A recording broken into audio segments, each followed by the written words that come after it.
Two a parliamentary democracy in India অর্থাৎ সংসদীয় গণতন্ত্র ভারতবর্ষের সংসদীয় গণতন্ত্রে ইউনিট 5 অ্যান্ড ইউনিট 5A এই দুটো নিয়ে আলাপ আলোচনা শুরু করছি।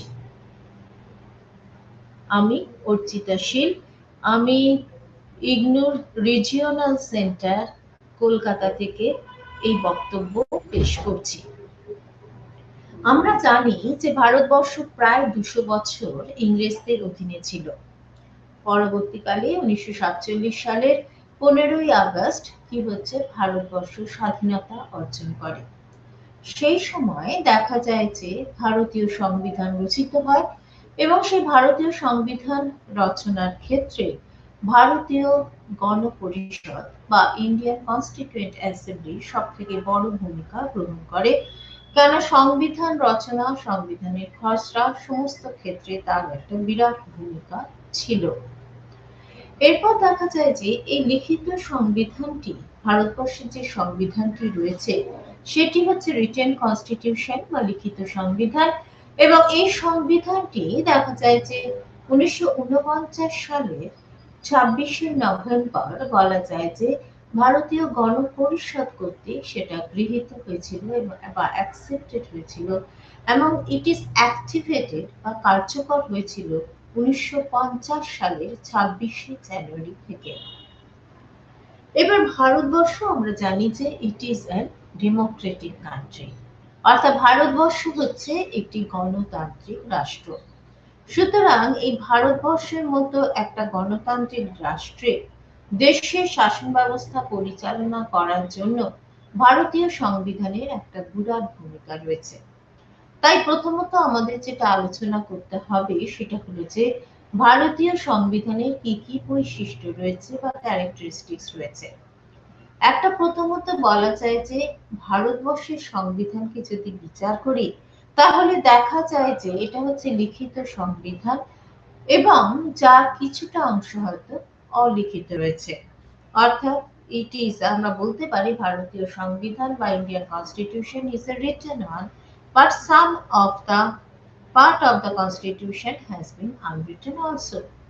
ভারতীয় সংবিধান প্রণেতারা যারা ছিলেন, অর্থাৎ কনস্টিটিউশনাল মেকার যারা ছিলেন, তারা ভারতের জন্য একটা লিখিত সংবিধান রচনা করেছিলেন এবং সেখানে দেখা যায় যে সেই সংবিধানে যে বিষয়গুলো খুব লিখিত ভাবে বা খুব ডেসক্রিপটিভলি ভাবে লিখিত আছে বা যুক্ত, মানে আমরা রিটেন ফর্মে পেয়ে থাকি, সেটা বলা হচ্ছে এই সংবিধানে ফান্ডামেন্টাল রাইটস, মৌলিক অধিকার।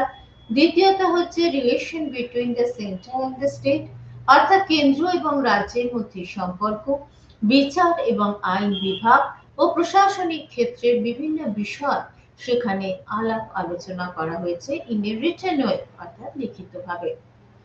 মূল সংবিধানটাকে যদি একটু আলাপ আলোচনা করা যায় তাহলে দেখা যায় মোটামুটি সেখানে প্রায় 395টি আর্টিকেল, 12টি শিডিউল অর্থাৎ বলা যায় 12টি তফসিল এবং 22টা সেখানে পার্ট রয়েছে বা খণ্ড আছে। এছাড়াও বিভিন্ন অ্যামেন্ড করা হয়েছে, যত সময় এগিয়েছে বিভিন্ন ধরনের অ্যামেন্ডমেন্ট করা হয়েছে ইন্ডিয়ান কনস্টিটিউশনকে নিয়ে, এবং সেখানে সংবিধানের ধারা অর্থাৎ তার যে আর্টিকেল, তফসিল বা খণ্ডের সংখ্যা ক্রমশ আরো দিনকে দিন বৃদ্ধিপ্রাপ্ত হয়েছে। কিছুটা যে অলিখিত অংশ আছে, প্রশ্ন উঠতে পারে যে অলিখিত অংশের মধ্যে কি রয়েছে। সেখানে কিন্তু কিছু কাস্টমস বা প্রথা বা রীতিনীতি বা কনভেনশনস এর কথা বলা হয়েছে। মূল লিখিত সংবিধানের মতো সেগুলো বলা যায় যে সংবিধানে অত্যন্ত একটা অ্যাক্টিভ পার্ট প্লে করে থাকে, অর্থাৎ কার্যকর অংশ প্লে করে থাকে, এবং দেখা যায় যে সেই অংশটাও কিন্তু যথেষ্ট গুরুত্ব বা ইম্পর্টেন্স রয়েছে। দ্বিতীয়ত ভারতীয় সংবিধান নিয়ে যদি বলা যায় তাহলে বলা যাবে যে ইট ইজ, বলতে পারো যে একটা it is a bigger constitution of the world, অর্থাৎ বিশ্বের বৃহত্তম সংবিধান হিসেবে এটাকে বিবেচনা করা হয়ে থাকে। তৃতীয়ত এটা বলা যায় যে ইট ইজ এ মিক্সচার অফ, বলা যায় যে ফ্লেক্সিবল অ্যান্ড রিজিড কনস্টিটিউশন, অর্থাৎ ভারতীয় সংবিধান হচ্ছে সুপরিবর্তনীয় এবং দুষ্পরিবর্তনীয়তায় পরিপূর্ণ। ভারতীয় সংবিধান মার্কিন যুক্তরাষ্ট্রের সংবিধানের মতো সেখানেও কিন্তু দুষ্পরিবর্তনীয়তা লক্ষ্য করা যায়। অন্যদিকে ব্রিটিশ সংবিধানের মতো সেখানে কিন্তু ফ্লেক্সিবিলিটি বা সুপরিবর্তনীয়তা লক্ষ্য করা যায়। সংবিধানের যে দুষ্পরিবর্তনীয় অংশ রয়েছে সেই অংশকে পরিবর্তনের জন্য বা চেঞ্জ করার জন্য সাধারণত দেখা যাচ্ছে যে সেখানে সেই প্রস্তাব আনা হয় সেই প্রস্তাবকে সাধারণত কেন্দ্রীয় সংসদ মানে কেন্দ্রীয় পার্লামেন্ট ভোট প্রদানকারী সদস্যের 2/3 2/3 মেজরিটির ভোটে এবং মোট সদস্য সংখ্যার অধিকাংশের ভোটে তোমার সমর্থনে পাশ করিয়ে নিতে হয়। ভারতীয় সংবিধানের অনেক অংশ আছে যেগুলো কিন্তু সহজে পরিবর্তন করা যায় এবং সেই অংশগুলোকে বলা হয় ফ্লেক্সিবল ইন নেচার। রাজ্যে দেখা যাচ্ছে যে যেমন উদাহরণস্বরূপ আমরা বলতে পারি রাজ্যের যে নাম তার সীমানা বা তার বাউন্ডারি পরিবর্তন ইত্যাদি সংক্রান্ত অংশ পরিবর্তনের জন্য প্রস্তাবকে সাধারণত কেন্দ্রীয় সংসদের সাধারণ সংখ্যাগরিষ্ঠ ভোটে পাশ করালেই হয়ে যায়।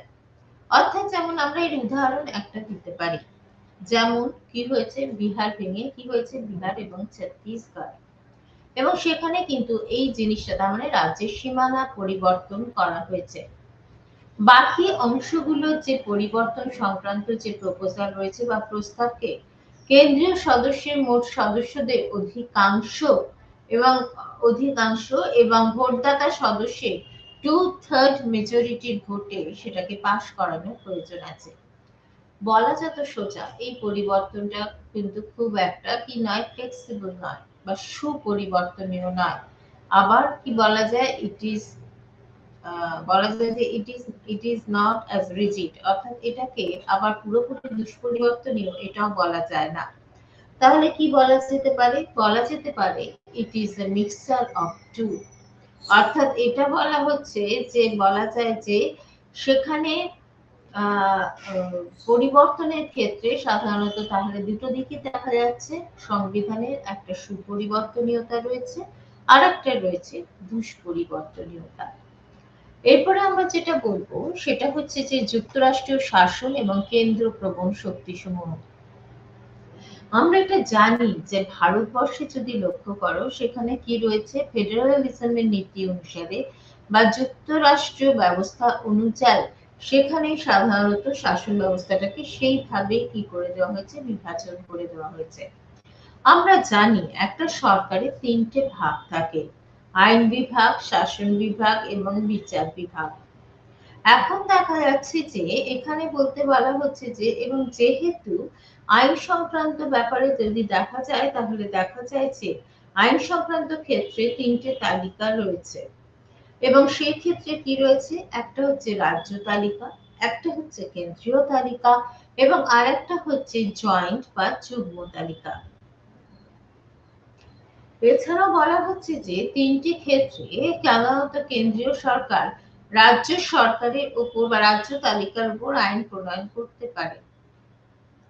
প্রথমত হচ্ছে রাজ্য যদি সরকারগুলি যদি অনুরোধ করে তাহলে, দ্বিতীয়ত অনেক সময় এমার্জেন্সি ডিক্লেয়ার করা হলে বা জরুরি ব্যবস্থা জারি করা হলে, তৃতীয়ত বলা হচ্ছে কেন্দ্রীয় আইনসভা বা পার্লামেন্টের যে হাইয়েস্ট বডি অর্থাৎ উচ্চ কক্ষ বা রাজ্যসভা যদি 2/3 মেজরিটিতে বলা যায় যে ভোটে প্রস্তাব পাশ করে যে রাজ্য আইনসভা আইন প্রণয়নে অক্ষম বা অপরাগ, তখন কিন্তু সেই ক্ষেত্রে কি করতে পারে যে কেন্দ্রীয় সরকার রাজ্য তালিকার বিষয়ের উপর আইন প্রণয়ন করতে পারে। এই 3টে তালিকার বাইরে সাধারণত যে কোনো বিষয় বা অবশিষ্ট বিষয়সমূহের জন্য দেখা যাচ্ছে যে আইন প্রণয়নের ক্ষমতা ভোগ করে সাধারণত কেন্দ্রীয় সরকার। সেগুলির ওপর এবার কেন্দ্রীয় সরকার বলতে পারো যে সেগুলোকে কি হচ্ছে রাজ্য বা উপর যেগুলির ওপর রাজ্য সরকারগুলির কোনো এখতিয়ার নেই। অর্থাৎ তার মানে কি হচ্ছে যে সেক্ষেত্রে হচ্ছে তার মানে কি 3টে তালিকা দিয়ে দেওয়া হলো, একটা হচ্ছে কেন্দ্রীয় তালিকা, একটা রাজ্য তালিকা, একটা যুগ্ম তালিকা।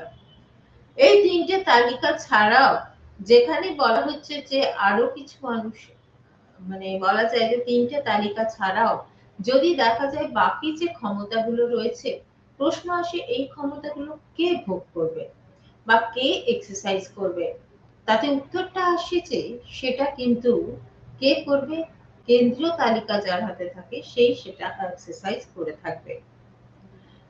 আমরা জানি ভারতবর্ষে যে যুক্তরাষ্ট্রীয় ব্যবস্থা রয়েছে, অর্থাৎ ওই অবশিষ্ট ক্ষমতা কেন্দ্রীয় সরকারের হাতে থাকবে। এখন বলা হচ্ছে ভারতবর্ষে যে যুক্তরাষ্ট্রীয় ব্যবস্থা রয়েছে সেই যুক্তরাষ্ট্রীয় ব্যবস্থা অনুসারে ভারতীয় সংবিধান দেখা যাচ্ছে যে লিখিত এবং অংশত দুষ্পরিবর্তনীয়। এখন হচ্ছে সংবিধানের যে অংশটি রয়েছে সেই অংশটি কেন্দ্র বা রাজ্য কখনো এককভাবে বা মানে পরিবর্তন করতে পারে না। সেখানে কি রয়েছে? উভয়ের সম্মতির প্রয়োজন আছে। তবে সংবিধানের বাকি কিছু অংশ আছে যেগুলো কিন্তু ফ্লেক্সিবল ইন নেচার, অর্থাৎ বলা যেতে পারে সুপরিবর্তনীয়। তৃতীয়ত এই প্রসঙ্গে বলতে গিয়ে আমরা মার্কিন যুক্তরাষ্ট্রের কথাও বলতে পারি। যুক্তরাষ্ট্রে কেন্দ্র রাজ্যের মধ্যে ক্ষমতা বিভাজন হয়েছে। এবারে বলা হচ্ছে যে সেক্ষেত্রে হচ্ছে যে ধাঁধে কোনো যদি বিরোধ বাধে, অর্থাৎ কেন্দ্র রাজ্য একটা বিষয়ের মধ্যে নিয়ে সেক্ষেত্রে কোনো বিষয়ে বিরোধ বাঁধলো, তা মীমাংসার জন্য তখন কোথায় যেতে হবে? তখন সেখানে বলা হচ্ছে নিরপেক্ষ একটা আদালতের অস্তিত্বের ভীষণ প্রয়োজন আছে এবং ভারতের সুপ্রিম কোর্ট হচ্ছে সেই ভূমিকাটা পালন করে থাকে। আচ্ছা, এই প্রসঙ্গে বলতে গিয়ে আর একটা কথা বলি, যুক্তরাষ্ট্রীয় ব্যবস্থা অনুসারে ভারতীয় সংবিধান লিখিত এবং অংশত দুষ্পরিবর্তনীয়। সংবিধানের অংশটি সাধারণত সেন্টার স্টেট বা বলা যায় যে অংশটি কেন্দ্র রাজ্য সরকার এককভাবে কিন্তু পরিচালনা করতে পারবে না। তবে সেখানে তাহলে কি প্রয়োজন? উভয়ের সম্মতির প্রয়োজন আছে। তবে সংবিধানের আর অংশগুলো হচ্ছে অনেকে বলে থাকেন যে দে আর ফ্লেক্সিবল ইন নেচার। এই প্রসঙ্গে বলা যেতে পারে আর যেটা বলতে পারি, অঙ্গরাজ্যের যারা রাজ্যপাল হন সেই রাজ্যপালরা সাধারণত রাষ্ট্রপতি দ্বারা নমিনেটেড বা মনোনীত হয়ে থাকেন। সুতরাং তাদের কার্যকাল নির্ভর করে রাষ্ট্রপতির নিজস্ব ইচ্ছার উপর। তৃতীয়ত বলা যায় যে রাজ্যপালের রিপোর্টের ভিত্তিতে রাষ্ট্রপতি সাধারণত কোনো রাজ্যে শাসনতান্ত্রিক অচলাবস্থা ঘোষণা করে এবং সেই রাজ্যে শাসন ব্যবহার বলা যায় যে শাসন পুরো ক্ষমতা কেন্দ্রকে দিয়ে দেওয়া হয়। রাষ্ট্রপতি রাজ্য আইনসভা প্রণীত বিলকে কি করে দিতে পারে? রিজেক্ট করে দিতে পারে বা বাতিল করে দিতে পারে। কেন্দ্রীয় সরকার রাজ্য সরকারগুলোকে সাধারণত দেখা যায় যে সর্বদের শাসন কেন্দ্রিক কোনো নির্দেশ দান করলে রাজ্য সরকারগুলি সেগুলি মানতে বাধ্য থাকে। এবারে হচ্ছে অর্থ সংক্রান্ত বিষয়ে কেন্দ্রের কি ক্ষমতা রয়েছে? সেখানে বলা যেতে পারে যে ভারতীয় নাগরিকরা খালি কেন্দ্রের নাগরিক, অর্থাৎ তারা কিন্তু কখনোই রাজ্যের নাগরিক মানে রাজ্যের নাগরিকত্বের কোনো ব্যবস্থা নেই এখানে। কেন এই কথাটা বললাম? আমেরিকার ক্ষেত্রে যদি দেখো, আমেরিকায় অ্যাজ এ আমেরিকান সিটিজেন একটা নাগরিকের যেমন যথেষ্টতা গুরুত্ব রয়েছে, এবার সে যদি সান ফ্রান্সিসকো বা মানে ক্যালিফোর্নিয়ায় বসবাস করে, তবে সেখানে সে এটুকু বলতে পারে যে আমি ক্যালিফোর্নিয়ার নাগরিক। কিন্তু সেখানে বলা হচ্ছে যে না, ভারতবর্ষের ক্ষেত্রে সেটা হবে না। ভারতীয় নাগরিকরা সাধারণত খালি হয়ে থাকে কেন্দ্রের নাগরিক এবং সেখানে সাধারণত রাজ্যের নাগরিকত্বের কোনো বিষয় সেখানে নেই। এছাড়া হচ্ছে ভারতের একটা নিজস্ব কি রয়েছে? কনস্টিটিউশন রয়েছে বা সংবিধান রয়েছে। রাষ্ট্রপতি যদি বলা যায় যে রাষ্ট্রপতি যখন এমার্জেন্সি ডিক্লেয়ার করে, অর্থাৎ রাষ্ট্রপতি জরুরি অবস্থা যখন ঘোষণা করে, তখন যুক্তরাষ্ট্রীয় ব্যবস্থাতে তখন সেটা অটোমেটিক্যালি সেটা কেন্দ্রীয় ব্যবস্থায় পরিণত হয়ে যায়। ভারতীয় শাসন ব্যবস্থার ধরন সেটা অনেকে বলে থাকেন যে অনেকটাই আমরা ফেডারেল অফ ইউএসএ, অর্থাৎ ইউএসএ মানে যুক্তরাষ্ট্রীয় হলেও সংবিধানের ১ নম্বর ধারায় ভারতের রাজ্য সমূহের ইউনিট বলে তাকে বর্ণনা করা হয়েছে। সুতরাং তাকে আমরা কখনোই একটা যুক্তরাষ্ট্রীয় বলতে পারি না। এরপর যেটা আসে সেটা হচ্ছে যে আর কি বৈশিষ্ট্য রয়েছে। একটা হচ্ছে ব্যক্তির স্বাতন্ত্র্যবাদ এবং সমাজতান্ত্রিক ধ্যান ধারণার সমন্বয়।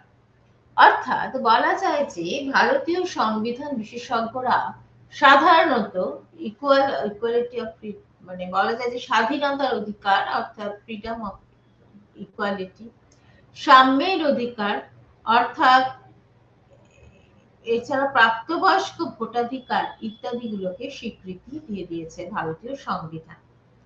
ব্যক্তিগত মালিকানা, রাষ্ট্রীয় মালিকানা, উভয় মিশ্র রাষ্ট্রীয় মালিকানাকে মানে কি বলা হচ্ছে ব্যক্তিগত মালিকানা, এছাড়া উভয়ের মিশ্রণে মিশ্র অর্থনীতি, মিক্সড ইকোনমি, নির্দেশমূলক নীতির মাধ্যমে বেকার ভাতা, সমাজের পিছিয়ে পড়া যারা ব্যাকওয়ার্ড ক্লাস রয়েছে তাদের অংশের জন্য বিশেষ সংরক্ষণ ব্যবস্থা ইত্যাদিতে সাধারণত এই জাতীয় বিষয়গুলোকে গুরুত্ব দেওয়া হয়।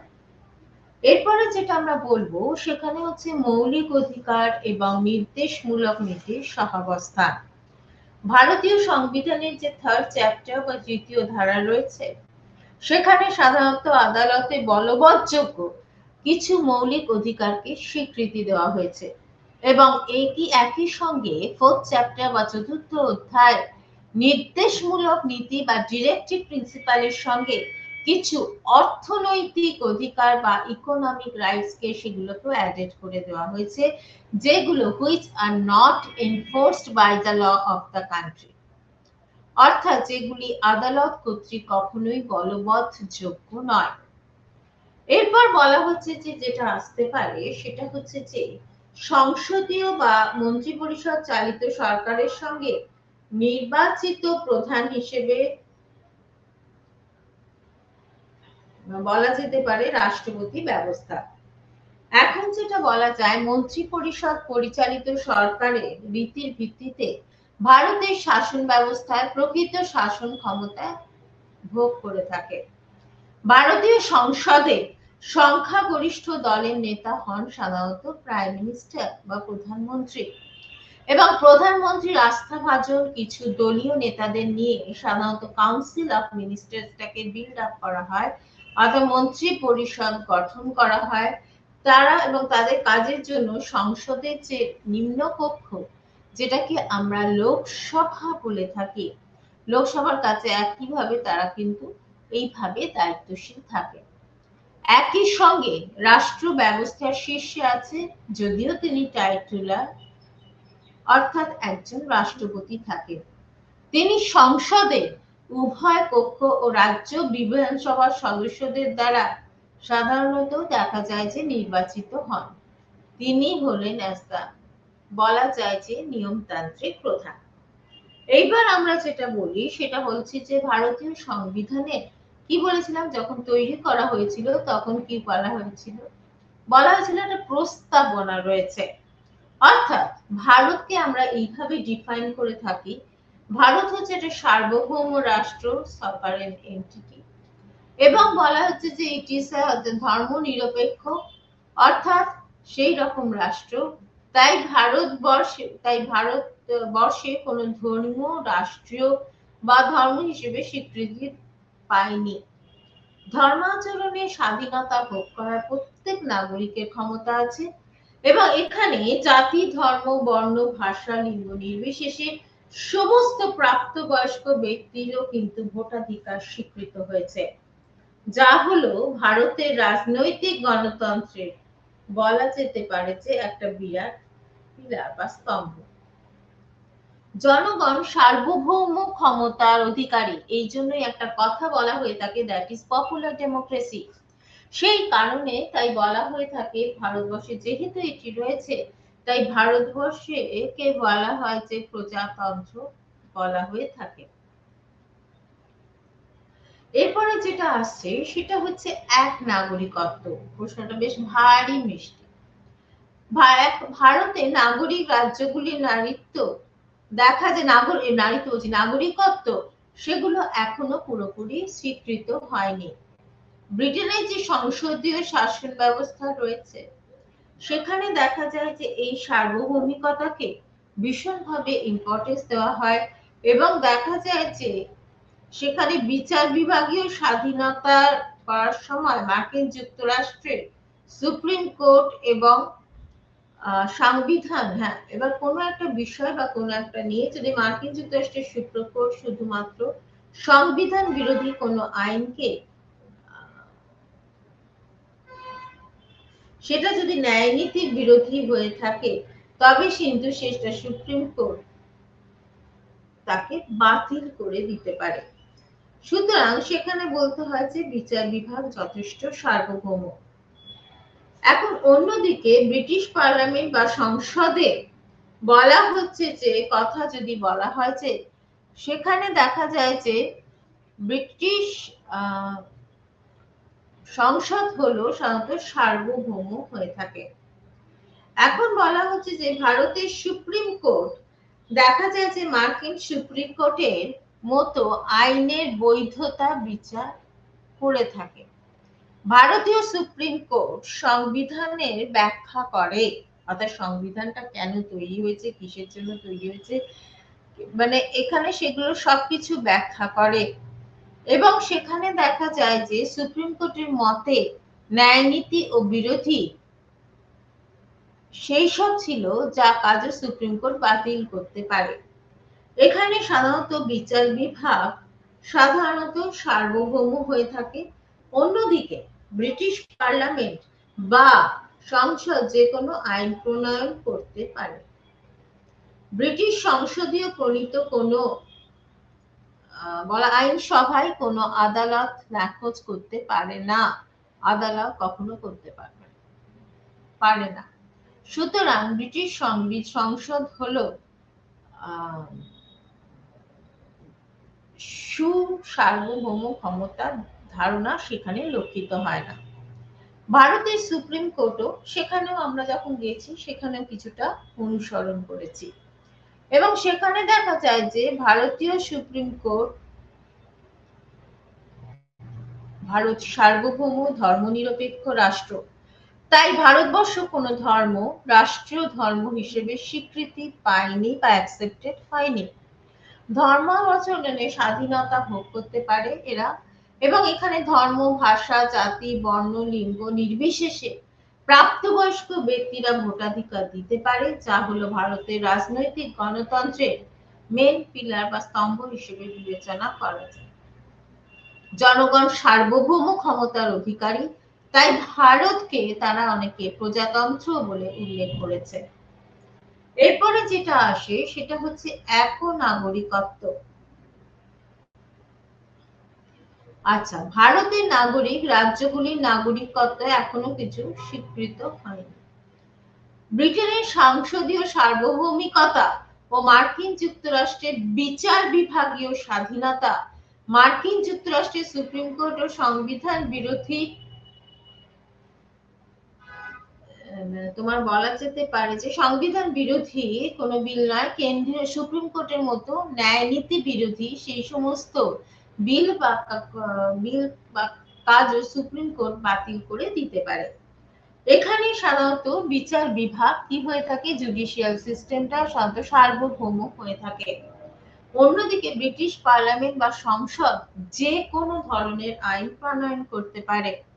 সুতরাং ব্রিটিশ সংসদ হচ্ছে অনেকে বলেন কম্পারেটিভ অ্যানালিসিস দিয়ে অনেক বেশি সার্বভৌম হয়ে থাকে। ভারতের সুপ্রিম কোর্ট দেখা যায় যে মার্কিন সুপ্রিম কোর্টের মতো সাধারণত আইনের বৈধতা বিচার করে থাকে।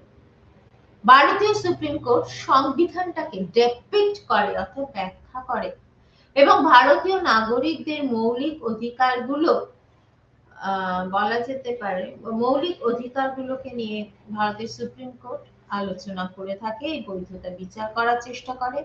ভারতীয় সুপ্রিম কোর্ট কোনো সংবিধান বিরোধী কোনো বিলকে সাধারণত বাতিল করতে পারলেও ন্যায় নীতি বিরোধী কোনো বিলকে বাতিল করতে পারে না।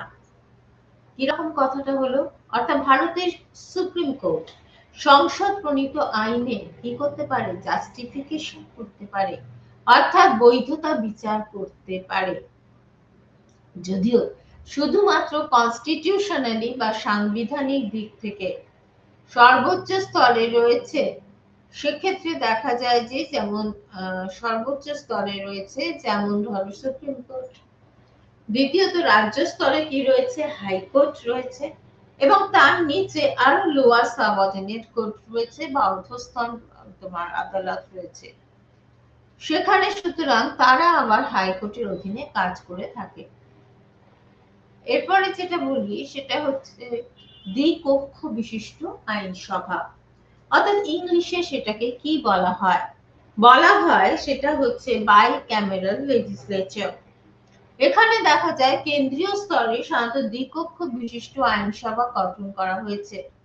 আইনসভার দুটো কক্ষ রয়েছে, একটা হচ্ছে লোকসভা আর একটা হচ্ছে রাজ্যসভা।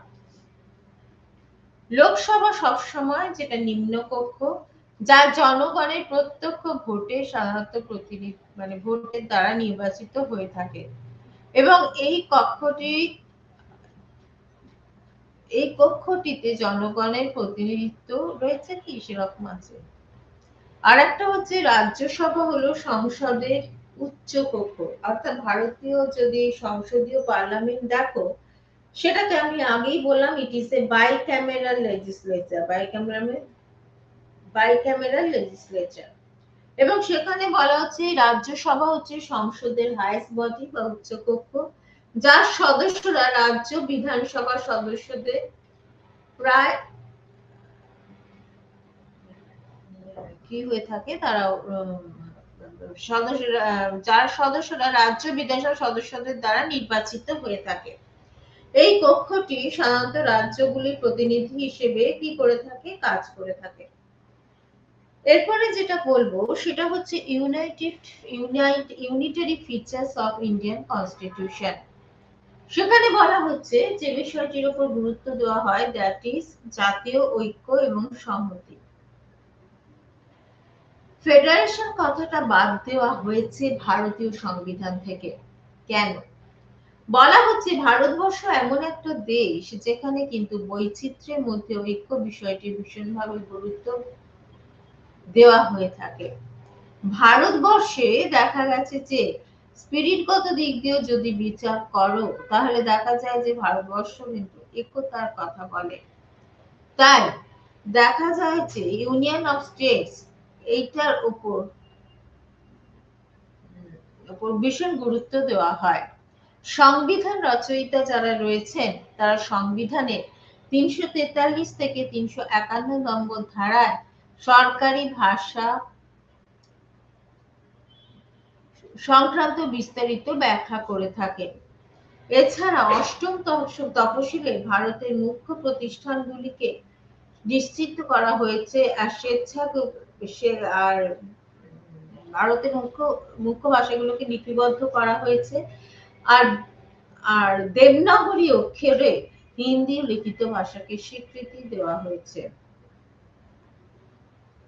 এরপরে দেখা যায় যে আমরা কি করব, সেখানে দেখা যাচ্ছে যেটা বলা হচ্ছে কেন্দ্র রাজ্য সম্পর্ক নিয়ে আমরা একটু আলোচনা করি। সেখানে দেখা যাচ্ছে, তো আমি একটা কথা বললাম, সরকারের ৩টে বিভাগ থাকে, আইন বিভাগ, শাসন বিভাগ আর বিচার বিভাগ। আইন বিভাগ আইন তৈরি করে, খুব সোজা সাপটা উত্তর। শাসন বিভাগ হচ্ছে সেই আইনটাকে কি করে, তোমার কি লঙ্ঘন করে।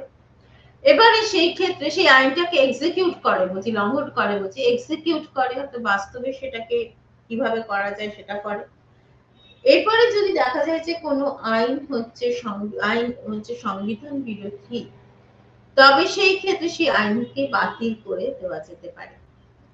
এখন প্রথমে আমরা যেটা আলোচনা করব সেটা হচ্ছে কেন্দ্র এবং রাজ্যের মধ্যে একটা লেজিসলেটিভ রিলেশনটা কেমন আছে। আমরা আগে আলোচনা করলাম আমাদের 3টে তালিকা থাকে, একটা হচ্ছে রাজ্য তালিকা, একটা যুগ্ম তালিকা, আর একটা হচ্ছে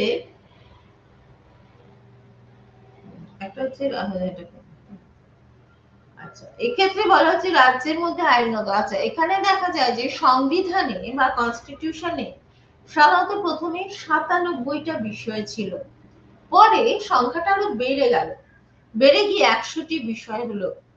এবং সেখানে বলা হচ্ছে রাজ্য এবং আইনের মধ্যে কেন্দ্র রাজ্যের মধ্যে আইনগত সম্পর্কের ক্ষেত্রে কেন্দ্রীয় তালিকায় কটা এখন বিষয় আছে আমাদের দেখতে হবে। কেন্দ্রীয় তালিকা 246 নম্বর ধারায় 1 নম্বর উপচ্ছেদে আছে এবং সেখানে বলা হচ্ছে সংবিধানে প্রথমে 97টি বিষয় ছিল, পরবর্তীকালে তা 100টি বিষয় কেন্দ্রীয় তালিকার বলা হচ্ছে যে কেন্দ্রীয় তালিকার বিষয়গুলোর উপর গুরুত্বটা আরো বেড়ে যাচ্ছে। এবং সেখানে কি কি রয়েছে, সেখানে বলা হচ্ছে ডিফেন্স আছে, প্রতিরক্ষা আছে, মুদ্রা ব্যবস্থা আছে, কারেন্সি রয়েছে, রেল রয়েছে, পররাষ্ট্র রয়েছে, নাগরিকতা রয়েছে, যুদ্ধ শান্তি রয়েছে ইত্যাদি। কেন্দ্রীয় তালিকার বিষয়গুলির উপর সাধারণত কেন্দ্রীয় পার্লামেন্ট বা সংসদই একমাত্র আইন প্রণয়ন করতে পারে। রাজ্য আইনসভার সেই বিষয়গুলির উপর আইনে বলা যেতে পারে যে আইন প্রণয়নের ভূমিকার কোনো অধিকারই নেই। তাহলে মনে রাখবে কি, কেন্দ্রীয় তালিকায় রয়েছে 246 নম্বর ধারা 1 নম্বর উপধারায় সাধারণত বলা হচ্ছে প্রায় 97টা বিষয় যুক্ত করা হয়েছিল, পরবর্তীকালে তা বেড়ে গিয়ে 100টা বিষয় হয়েছে। এরপর হচ্ছে রাজ্য তালিকা। এটা সংবিধানের 246 নম্বর ধারা 3 নম্বর উপধারায় রয়েছে। রাজ্য তালিকায় প্রথমত দেখা যাচ্ছে যে সেখানে প্রায় 66টি বিষয় ছিল, প্রথম দিকে ছিল, খুব ভালো কথা। পরবর্তীকালে কি হচ্ছে, 42তম সংবিধান সংশোধনের মাধ্যমে সেখানে কি করা হয়েছে, আরো কিছুটা সংযোজন করা হয়েছে বা অ্যাড করা হয়েছে এবং সেটা বৃদ্ধি পেয়ে বর্তমানে বলা হচ্ছে যে সংখ্যা হচ্ছে কত, বলা হচ্ছে 100টি। পুলিশ, আইন শৃঙ্খলা, ভূমি রাজস্ব, স্বায়ত্তশাসন, জল সরবরাহ, রাস্তাঘাট, কৃষি ইত্যাদি সমস্ত কিছুই রাজ্য তালিকার অন্তর্ভুক্ত। এইবার বলা যায় যে রাজ্য তালিকা বিষয়ে কেন্দ্রীয় সংশোধন আইন প্রণয়ন করতে পারে। সেখানে বলা হচ্ছে রাজ্যসভা উপস্থিত ভোটদানকারী 2/3 সম্পর্কে যদি প্রস্তাব নেওয়া হয় যে জাতীয় স্বার্থে রাজ্য তালিকাভুক্ত কোনো বিষয়ে আইন প্রণয়ন করা উচিত কেন্দ্রীয় সংসদে, তাহলে কেন্দ্রীয় সংসদ সেই বিষয়ে আইন প্রণয়ন করতে পারে। এই ধরনের প্রস্তাব সাধারণত দেখা যায় যে 1 বছর চালু থাকে। জরুরি অবস্থা বা এমার্জেন্সির সময় কেন্দ্রীয় সংসদ রাজ্য তালিকাভুক্ত বিষয় আইন প্রণয়ন করতেই পারে। শাসনতান্ত্রিক অচলাবস্থা যখন, অর্থাৎ কনস্টিটিউশনাল মেশিনারি ব্রেকডাউন হয়ে গেছে, রাজ্যে ঘোষিত হলে কেন্দ্রীয় সংসদ সেই রাজ্যের জন্য সাধারণত আইন প্রণয়ন করে থাকে। জাতীয় স্বার্থ বা ন্যাশনাল ইন্টারেস্টের সঙ্গে কেন্দ্রীয় সংসদ প্রণীত কোনো আইনের সঙ্গে রাজ্য আইনে যদি কোনো ক্ষেত্রে যদি কোনো মিসম্যাচ বা অসঙ্গতি দেখা যায়, তবে কেন্দ্রীয় সংসদের আইনটাই কিন্তু বলবৎ থাকে। এছাড়াও বলা যায় যে 2 বা ততোধিক বলা যায় যে রাজ্য আইনসভা অনুরোধ করলে কেন্দ্রীয় পার্লামেন্ট সেই রাজ্যগুলোতে রাজ্য তালিকাভুক্ত আইন প্রণয়ন করতে পারে। এরপরে আমরা আসি, সেটা হচ্ছে যুগ্ম তালিকা।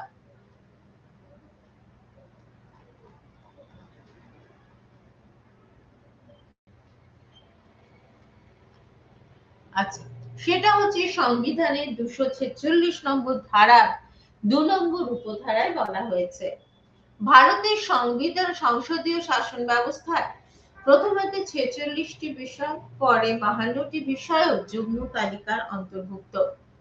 এই তালিকার অন্তর্ভুক্ত বিষয়গুলো হচ্ছে কি, শিক্ষা, এডুকেশন, বিবাহ, দেওয়ানি ও ফৌজদারি এবং কিছু কি হচ্ছে শিক্ষা ইত্যাদি। কেন্দ্র ও রাজ্য উভয় আইন প্রণয়ন করতে পারে।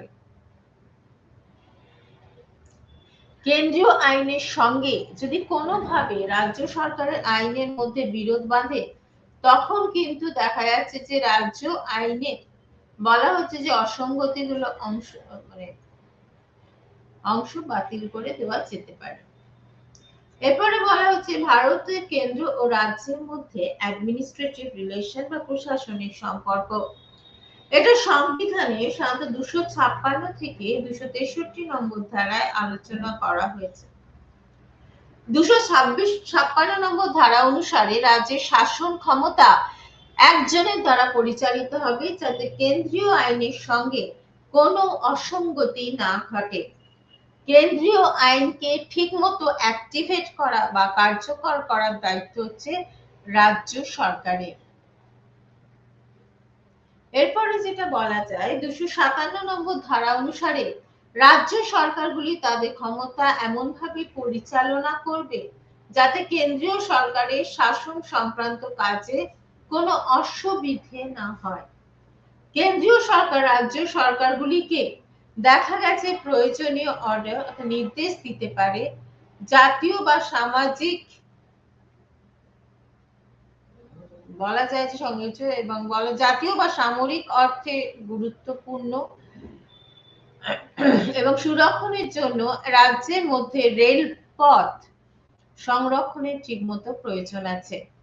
কেন্দ্রীয় সরকার রাজ্য সরকারগুলো সে ব্যাপারে কি করবে নির্দেশ দিয়ে থাকবে। তপশিলি জাতিগুলির উন্নয়ন প্রকল্প এছাড়াও হিন্দি ভাষার উল্লেখ কেন্দ্র রাজ্যগুলিকে রাজ্যগুলিতে কি হচ্ছে বিস্তৃত ভাবে বলা হয়েছে। এরপর হচ্ছে 258 নম্বর ধারা। কেন্দ্রীয় সংসদ সাধারণত দেখা যাচ্ছে যে এই এলাকা আইন কি বলা হচ্ছে আইন প্রণয়ন করে এবং রাজ্যের কোনো মন্ত্রী ও কর্মচারী কাজকে বলবৎ করার জন্য প্রয়োজনীয় ক্ষমতা এবং পদ্ধতি দিতে হতে পারে এবং এই দায়িত্ব পালনটা কিন্তু বাধ্যতামূলক বা অব্লিগেটরি হয়ে থাকে। 262 নম্বর ধারা। এই ধারণা অনুযায়ী বলা হয়েছে যে আন্তঃরাজ্য নদী এবং উপত্যকাগুলি নিয়ে বিভিন্ন রাজ্যে বিভিন্ন সময় বিভিন্ন কি হয়েছে মানে বিবাদ বিসংবাদ চলেছে এবং এই বিবাদ মীমাংসার জন্য কেন্দ্রীয় আইন প্রণয়ন করতে পারে। এই উদ্দেশ্যে 1956 সালে কেন্দ্রীয় সরকার আন্তঃরাজ্য জল বিরোধ আইনকে রূপান্তর করেছে। এরপরে যেটা আসে সেটা হচ্ছে যে 263 নম্বর ধারা অনুসারে কি বলা হয়েছে। 263 নম্বর ধারা অনুসারে বলা হয়েছে যে কেন্দ্রীয় সরকার বিভিন্ন রাজ্যের মধ্যে যদি কোনো বিরোধিতা দেখা যায় তবে তাকে ঠিকমতো অনুসন্ধান করা, কেন্দ্র রাজ্য সংক্রান্ত স্বার্থ বিশ্লেষণ করা এবং কেন্দ্র রাজ্যের সম্পর্কের ক্ষেত্রে একটা ইউনিটি সংহতি শাসনের কথা বলা হয়েছে। আন্তঃরাজ্য পরিষদ গঠন করা যেতে পারে, কেন্দ্রীয় স্বাস্থ্য দপ্তর, কেন্দ্রীয় স্বায়ত্তশাসন পর্ষদ ইত্যাদি। বহিঃশত্রুর আক্রমণ অর্থাৎ দেশকে যদি কেউ অ্যাগ্রেসিভলি দখল করে নিতে চায় এবং আভ্যন্তরীণ বিশৃঙ্খলা থেকে রাজ্যগুলিকে রক্ষা করার দায়িত্ব কিন্তু এই কেন্দ্রের। এই দায়িত্ব পালনের জন্য রাষ্ট্রপতি সাধারণত সমগ্র দেশে বা দেশের কোনো অংশে কি বলা হচ্ছে যে জরুরি অবস্থা ধারা জারি করতে পারে। এই সময় রাজ্যের শাসন ব্যবস্থা পরিচালনায় সবকিছুই কিন্তু কেন্দ্রের মতো নির্দেশ চলে যেতে বাধ্য থাকবে। 356 নম্বর ধারা। কোন অঙ্গরাজ্যে কোনো কারণে যদি বিশৃঙ্খলা দেখা যায় তবে সেই ক্ষেত্রে বা কোনো অঙ্গরাজ্য কেন্দ্রের কোনো নির্দেশ না মানে তবে রাষ্ট্রপতি সেই রাজ্যে শাসনতান্ত্রিক অচলাবস্থা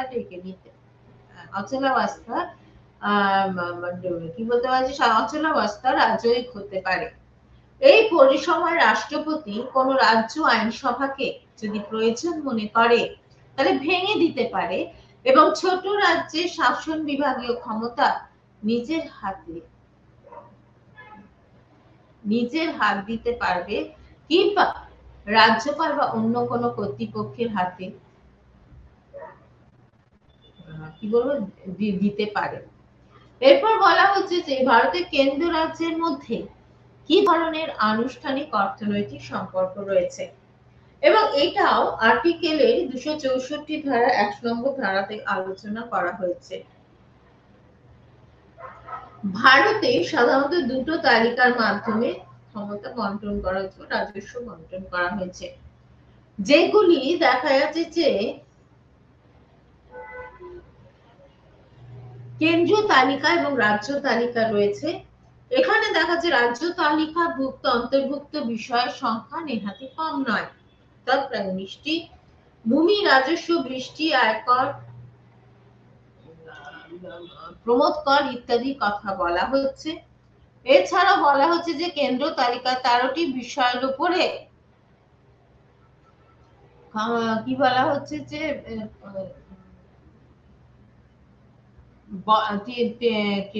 কথা বলা হচ্ছে এবং সেটা সংবিধানের 267 থেকে 272 নম্বর ধারায় আলোচনা করা হয়েছে। এবং এই প্রসঙ্গে বলতে গিয়ে বলা যায় যে একে 5টি ভাগে ভাগ করা হয়েছে। প্রথমত যেটা বলা যায় সেটা হচ্ছে আর্টিকেল 2268। কতগুলি কর সাধারণত কেন্দ্র আরোপ করে, কিন্তু সেখানে ভাগটা পায়ও কিছুটা রাজ্য, যেমন স্ট্যাম্প কর, ওষুধের উপর কর, ইন্স্যুরেন্সের উপর কর ইত্যাদি। দ্বিতীয়ত বলা হচ্ছে 269 আর্টিকেল, কতগুলি আরোপ ও সংগ্রহ, কতগুলি বলা যেতে পারে যে কতগুলি আরোপ ও সংগ্রহ করে কেন্দ্র কর, যেমন কিন্তু ভাষা, যেমন হচ্ছে যেমন স্ট্যাম্প কর, ওষুধের উপর কর, ইন্স্যুরেন্স কর ইত্যাদি। 269 আর্টিকেল, কতগুলি আয় সংগ্রহ করে কেন্দ্র রাজ্যের সংশোধিত আইনের ভিত্তিতে, যেমন কর, সংবাদপত্র ও বিজ্ঞানের বিজ্ঞাপনের কর ইত্যাদি। এরপরে বলা হচ্ছে 270 থেকে 372 আর্টিকেল, সেখানে কি বলা হয়েছে, কতগুলি কর কেন্দ্রীয় সরকার আরোপ ও সংগ্রহ করে, কোনো সেদিকে দ্বিধা নেই, কিন্তু সংগৃহীত অর্থ একটা অব্লিগেটরি বিষয় বা বাধ্যতামূলক ভাবে সেটা কেন্দ্র এবং রাজ্যের মধ্যে ক্ষমতার ডিস্ট্রিবিউশন, ক্ষমতা বন্টিত হয়। এছাড়াও দেখা যায় 272 নম্বর ধারা অনুসারে এক্সাইজ ডিউটি কেন্দ্র ও রাজ্যের মধ্যে বিভাজন করা যায় যদি সেই সংক্রান্ত আইন থাকে। এরপর যেটা বলা যায় দ্যাট ইজ 271 আর্টিকেল। তাতে কি বলা হয়েছে, তাতে বলা হয়েছে 269 ও 270 ধারায় লিখিত বিষয়গুলি যেভাবে কেন্দ্র সারচার্জ ও রাজ্যে বসাতে, লিখিত বিষয়গুলো যেভাবে বলা হয়েছে সেগুলোকে বলা হচ্ছে এবং এর পুরো দায়িত্বটা বলা কেন্দ্রেরই প্রাপ্য। কেন্দ্র তালিকার অন্যান্য বিষয় কেন্দ্র, যেমন ধরো কেন্দ্রীয় তালিকার অন্যান্য বিষয়ও কেন্দ্র কি করে থাকে, সাধারণত পরিলক্ষিত করে থাকে, যেমন হচ্ছে তোমার ধরো কোম্পানি কর, বহিঃ শুল্ক ইত্যাদি। এরপরে আমরা যেটা তালিকার কথা বলবো দ্যাট ইজ রাজ্য তালিকা। দেখা যাচ্ছে যে রাজ্য সাধারণত 250 টাকার বেশি বৃত্তি বা পেশার উপর চর আরোপ করতে পারে না। এই সীমা পরে কি বলা হচ্ছে যে পরে বাড়ানো যাবে। রাজ্যে অবস্থিত কেন্দ্রীয় সরকারের সম্মতির উপর রাজ্য সরকারের কর ধার্য করার ক্ষমতা রয়েছে, যা সংসদীয় আইনের কি হচ্ছে অনুমোদিত হওয়া প্রয়োজন আছে। তৃতীয়ত আমদানি বা রপ্তানির উদ্দেশ্যজনিত ক্রয় বিক্রয়ের উপরে রাজ্য সরকার কখনোই কিন্তু বিক্রয় কর ইম্পোজ করে দিতে পারে না। যে জিনিসের উপর আন্তঃশুল্ক কর আছে সেই সব জিনিসের উপর কেন্দ্র সাধারণত কর ধার্য করে থাকে। 1980 সালের সংবিধানটি সংশোধনটি 269 ধারায় দুটি বিষয়কে যোগ করে। একটা হচ্ছে আন্তঃরাজ্য বিক্রয় কর, যেমন চালান কর, এই করগুলি কেন্দ্র ধার্য করে, কিন্তু প্রাপ্য অর্থ পুরোটাই কিন্তু রাজ্যই পেয়ে থাকে। 2023 সালে দেখা যায় যে 88তম সংবিধান সংশোধনী প্রস্তাব আনা হয় এবং সেখানে 268 নম্বর ধারার সঙ্গে 268A ধারাটা যোগ করা হয়, যাতে বলা হয় যে কেন্দ্র পরিষেবা কর ধার্য করবে, সেই কর কেন্দ্র রাজ্য দুজনেই সংগ্রহ করবে এবং প্রাপ্ত অর্থ সংশোধন প্রণীত আইন দ্বারা নির্ধারিত নীতি অনুসারে কেন্দ্র এবং রাজ্যের মধ্যে বন্টন করা হবে। কর ছাড়াও অন্যান্য উৎস থেকেও ট্যাক্স নেওয়া যেতে পারে। কর ছাড়া অন্যান্য উৎস থেকেও যেমন হচ্ছে এখানে করতে পারে, যাকে বলা হচ্ছে যেমন আয় হিসেবে উল্লেখযোগ্য হচ্ছে বন, বিদ্যুৎ, সড়ক পরিবহন, রাজ্যের শিল্প প্রতিষ্ঠান ইত্যাদি ক্ষেত্রে বলা যায়। যেমন উদাহরণস্বরূপ একটা বলা যায় কর্ণাটকে চন্দন, সাবান, লোহা, এগুলো বা মধ্যপ্রদেশে কাগজ, পশ্চিমবঙ্গের রেশম এবং গভীর সমুদ্রের মাছ ইত্যাদি। এরপরে বলা হচ্ছে কেন্দ্রীয় অনুদান, সেটা সংবিধানে 275 নম্বর ধারায় আলোচনা করা হয়েছে। রাজ্যের উন্নয়ন প্রকল্প রূপায়ণের জন্য কখনো কোনো রাজস্ব ঘাটতি হলে কেন্দ্র রাজ্যকে অর্থ দিয়ে সাহায্য করে। এই সাহায্যকে সাধারণত অনুদান বলা হয়ে থাকে। আর্টিকেল 280, এখানে কথা বলতে গিয়ে আমরা কিন্তু এবার ফিনান্স কমিশনের কথাও বলতে পারি। সাধারণত প্রতি 5 বছর অন্তর রাষ্ট্রপতি একটি অর্থ কমিশন নিয়োগ করে থাকেন, একজন সভাপতি এবং 4 জন সদস্যকে নিয়ে সাধারণত এই অর্থ কমিশন গঠিত হয়ে থাকে। এই কমিশন কেন্দ্র ও রাজ্যের মধ্যে কিভাবে রাজস্ব বণ্টিত হবে সেটা নিয়ে আলোচনা করে থাকে এবং কোথায় কি অনুদান দেওয়া হবে সেটা আলোচনা করে থাকে। এরপর হচ্ছে এমার্জেন্সি ডিক্লেয়ার অর্থাৎ জরুরি অবস্থা। রাষ্ট্রপতি সাধারণত 360 ধারার ভিত্তিতে আর্থিক জরুরি অবস্থা ঘোষণা করতেই পারে। কেন্দ্রীয় সরকার রাজ্য সরকারগুলিকে যেসব নির্দেশ দিতে পারে এই প্রকার ক্ষেত্রে, যেমন হচ্ছে যে যথাযথ আর্থিক নীতি পালন করা রাজ্য সরকারকে করতে হবে। রাজ্য সরকারি কর্মচারীদের বেতন এবং ভাতা, তাদের যে ইনসেন্টিভ আছে সেটাকে হ্রাস করে দিতে হবে। রাজ্য আইনসভা গৃহীত অর্থ বিল রাষ্ট্রপতির অনুমোদনের জন্য সংরক্ষণ করা। এরপর আমরা যেটা পড়বো সেটা হচ্ছে লোকসভার গঠন। খুব ছোটভাবে বলে দিই, ভারতীয় সংবিধানে যে 81 আর্টিকেল রয়েছে বা 81 নম্বর যে ধারা রয়েছে সেটা নিয়ে লোকসভা গঠিত হয়ে থাকে। সেই অনুযায়ী লোকসভায় 3 ধরনের প্রতিনিধিরা থাকেন। এক হচ্ছে রাজ্যগুলি থেকে, যেহেতু আমাদের ভারতবর্ষ বলেছে এটা আধা যুক্তরাষ্ট্রীয় ব্যবস্থা, কেন্দ্র এখানে পাওয়ারফুল হলেও রাজ্যের যথেষ্ট ভূমিকা রয়েছে, শুধু রাজ্যগুলি থেকে নির্বাচিত প্রতিনিধিরা। সর্বোচ্চ সংখ্যা হতে পারে প্রায় 530 জন। কেন্দ্রশাসিত অঞ্চলগুলিকে কি কর থেকে নির্বাচিত প্রতিনিধিরা, যার সর্বোচ্চ সংখ্যা হতে পারে প্রায় 202 জন। এবং অ্যাংলো ইন্ডিয়ান কমিউনিটি বা অ্যাংলো ইন্ডিয়ান বা ইঙ্গো ভারতীয় সম্প্রদায় থেকে মনোনীত প্রতিনিধি, যার সদস্য সংখ্যা হতে পারে 2 জন। সুতরাং লোকসভার সদস্য সংখ্যা হবে সর্বোচ্চ 552 জন। 530 প্লাস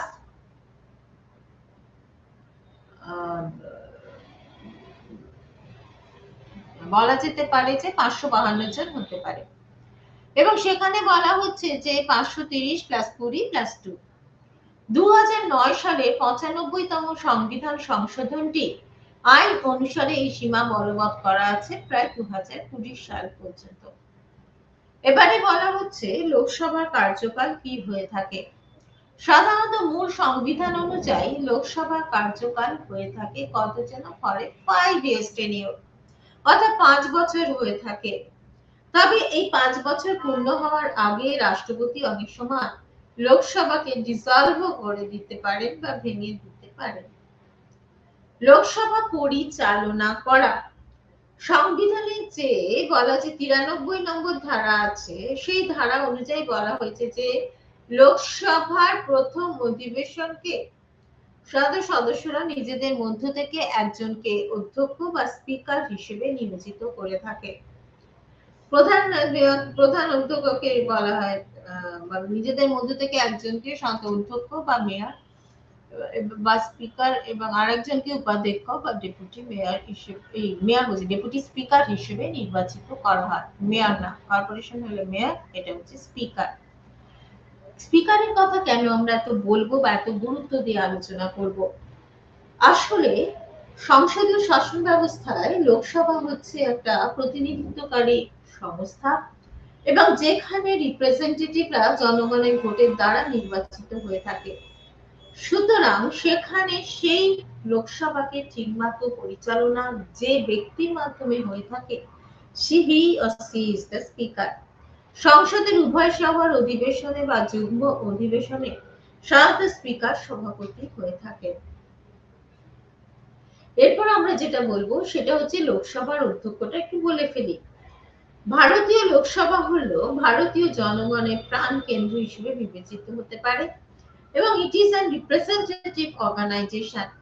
এই সভার সভাপতিকে স্পিকার বা অধ্যক্ষ বলা হয়ে থাকে। এবং সেখানে বলা হচ্ছে এবং সহ সভাপতিকে ডেপুটি স্পিকার বলা হয়। সংবিধানের যে 93 নম্বর ধারা আছে সেই অনুসারে বলা হয় যে লোকসভা প্রথমে অধিবেশন শুরু হওয়ার আগে সদস্যরা নিজেদের মধ্যে থেকে একজনকে অধ্যক্ষ এবং আরেকজনকে উপাধ্যক্ষ হিসেবে নিয়োজিত করে থাকেন। অধ্যক্ষ লোকসভার সভাপতি হিসেবে কাজ করে থাকে। সাধারণত লোকসভার সংখ্যাগরিষ্ঠ অংশ তাদের পছন্দ মতো কোন দলীয় নেতাকে বলা হচ্ছে অধ্যক্ষ হিসেবে নির্বাচিত করে থাকে। কার্যকাল, অধ্যক্ষের কার্যকাল যদি দেখো সাধারণভাবে লোকসভার কাজকাল যতদিন থাকবে অধ্যক্ষের কার্যকালও ঠিক ততদিনই থাকবে। এবং দেখা যায় যে লোকসভা কার্যকাল শেষ হওয়ার সঙ্গে সঙ্গেই অধ্যক্ষের আসন কিন্তু কি হয়ে যায় না, ব্ল্যাঙ্ক হয়ে যায় না বা শূন্য হয়ে যায় না। অধ্যক্ষের পদটায় কি পদ কখন শূন্য হতে পারে? যদি তিনি লোকসভার সদস্য না থাকেন, তিনি উপাধ্যক্ষের কাজে স্বেচ্ছায় যদি লিখিত তোমার পদত্যাগপত্র প্রদান করলে, আর একটা হচ্ছে লোকসভার অধিকাংশ সদস্য তাকে যদি অপসারিত করতে চায়, তবে এই পদটা শূন্য হতে পারে। অধ্যক্ষের পদ শূন্য হলে উপাধ্যক্ষ বা তার পদ শূন্য হলে রাষ্ট্রপতির দ্বারা স্থিরীকৃত লোকসভার কোন সদস্য সাধারণত কি করতে পারে না, অধ্যক্ষের কাজ কি করে থাকে, পরিচালনা করে থাকে। কখন? যখন কোন ধরো তোমার স্পিকারও নেই, ডেপুটি স্পিকারও নেই। অধ্যক্ষকে কি অপসারণ কি করে করা যেতে পারে? পদ্ধতি, অধ্যক্ষের পদ থেকে অপসারণের জন্য লোকসভায় প্রস্তাব পেশ করা 14 দিন আগে কি দিতে হবে? নোটিশ দিতে হয়। নির্দিষ্ট দিনে লোকসভার অধিকাংশ দ্বারা যদি প্রস্তাব মানে অধিকাংশ সদস্যের দ্বারা প্রস্তাবটি গৃহীত হলে তবে সেই স্পিকারকে পদচ্যুত করা যায়। লোকসভা যখন এই প্রস্তাবটা আলোচনা হবে তখন মনে রাখা প্রয়োজন যে অধ্যক্ষ সভায় তখন কিন্তু চেয়ারম্যান থাকতে পারেন না, সভাপতিত্ব করতে পারেন না।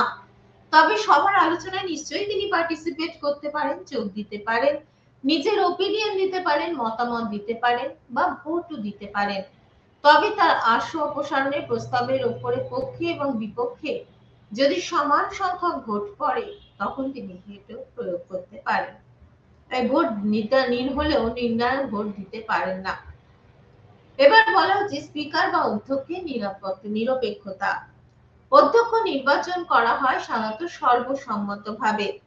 শাসক ও বিরোধী দলগুলো সাধারণত আলাপ আলোচনার মাধ্যমে অধ্যক্ষের নাম নিজেরাই ঠিক করে নেয়।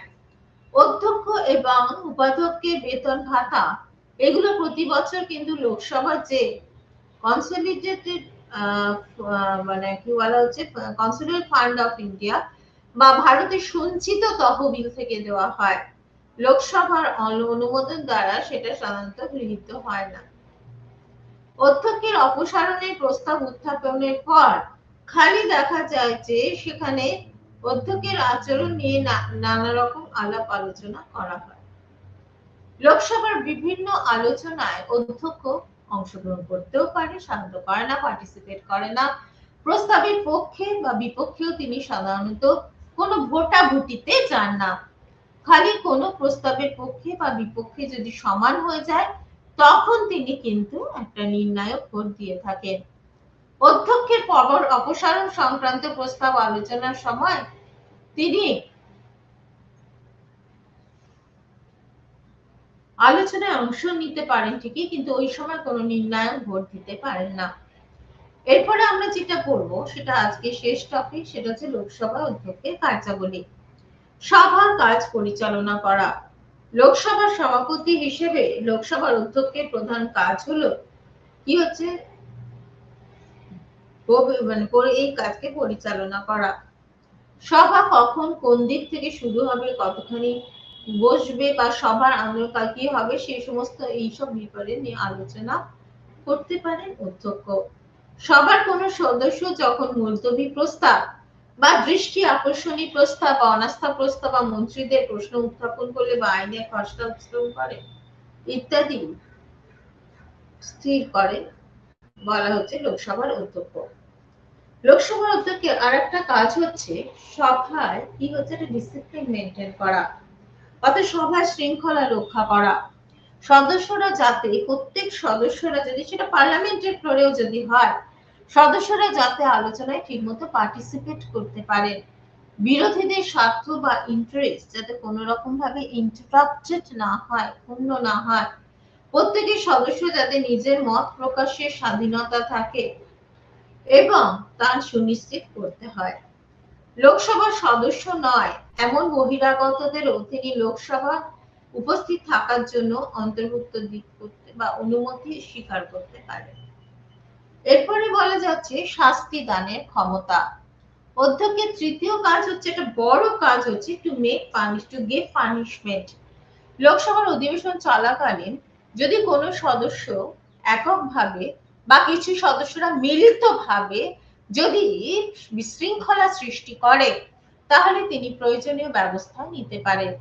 সভা শৃঙ্খলা ভঙ্গ হয়েছে বলে তিনি এই অভিযোগে কোনো সদস্যকে বা সদস্যদের তিনি সাধারণত মৃদু তিরস্কার এবং কঠোরভাবে ভৎসনা করতে পারেন।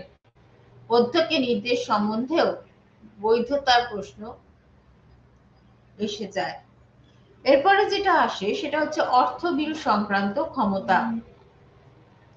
ক্ষমতার কোন বিল, আচ্ছা এটা এখানে একটা সেটা লোকসভা স্পিকারের একটা বড় কাজ। কোন বিল অর্থ বিল কিনা সেটাকে দায়িত্ব সেটা সম্পূর্ণ বিচার করার দায়ভার অধ্যক্ষের হাতে দেওয়া হয়েছে। অর্থ বিল সাধারণত লোকসভা অনুমোদনের পর সেটা রাষ্ট্রপতির একটা কনসেন্টের প্রয়োজন হয় বা সম্মতির প্রয়োজন হয়, কিন্তু তার আগে সেই বিলটিকে স্বীকৃত করে সেই বিলটাকে কোথায় পাঠানো হয়, রাজ্যসভায় পাঠানো হবে। দুটো কক্ষে বিলটি পাশ হয়ে যাওয়ার পর সেই বিলটা তখন বিচার করা হবে whether it is money bill or not। তারপরে সেই অনুযায়ী বিষয়টিকে কি করা হয়, সুনিশ্চিত করা হয়। এখন বলা হচ্ছে যে এছাড়াও সভার বিশেষাধিকার সমূহের রক্ষক। সদস্যদের সমষ্টিগত এবং ব্যক্তিগত বিশেষাধিকারের উপর বিশেষ গুরুত্ব দেওয়া হয়েছে এবং সেখানে বলা হচ্ছে এছাড়াও কি হচ্ছে যে বিভিন্ন কমিটি সমূহের সভাপতি নিয়োগ। অধ্যক্ষকে এটা মনে রাখতে হয় যে এখন অধ্যক্ষের পক্ষে সমস্ত অ্যাডমিনিস্ট্রেশনটা একা চালানোটা দুষ্কর হয়ে যাচ্ছে। তাই অধ্যক্ষ সেই মানে কি হচ্ছে পার্লামেন্টের কাজটা যাতে স্মুথলি রান করতে পারে সেই জন্য লোকসভার বিভিন্ন কমিটির সভাপতিদের বা চেয়ারম্যানকে তিনি নিযুক্ত করেন। তিনি সব কমিটির সদস্যদের সঙ্গে মাঝে মাঝে সবাই মিলিত হন, তাদেরকে বিভিন্ন বিষয়ে কমিটিগুলোর কাজ সম্পর্কে ওয়াকিবহাল করেন এবং কাজের পদ্ধতি সংক্রান্ত বিষয়গুলোকেও নির্দেশ দেন। এরপর বলা হচ্ছে আর কি কাজ করে থাকে অধ্যক্ষ, রাষ্ট্রপতি এবং লোকসভার মধ্যে একটা যোগসূত্র স্থাপন। রাষ্ট্রপতি ও লোকসভার মধ্যে তিনি যোগসূত্র স্থাপন করেন। রাষ্ট্রপতি যে সমস্ত সংবাদ লোকসভাকে জানাতে চান সেগুলির অধ্যক্ষের কাছে পাঠানো হয়। অধ্যক্ষ সেগুলো সংসদকে এবং বলা যায় যে সংসদে পাঠিয়ে থাকেন। সাধারণ বিল রাজ্যসভা ও লোকসভার মধ্যে এ ব্যাপারে যদি কোনো মতপার্থক্য ঘটলে রাষ্ট্রপতি সাধারণত দুই কক্ষে যুগ্ম অধিবেশন আহ্বান করেন। যুগ্ম অধিবেশনে কিন্তু সভাপতিত্ব করেন লোকসভার স্পিকার, কখনো রাজ্যসভার সভাপতি নন। লোকসভার কোনো সদস্য পদত্যাগ করতে চাইলেও অধ্যক্ষের কাছে তা পদত্যাগ পত্র পেশ করা হয়।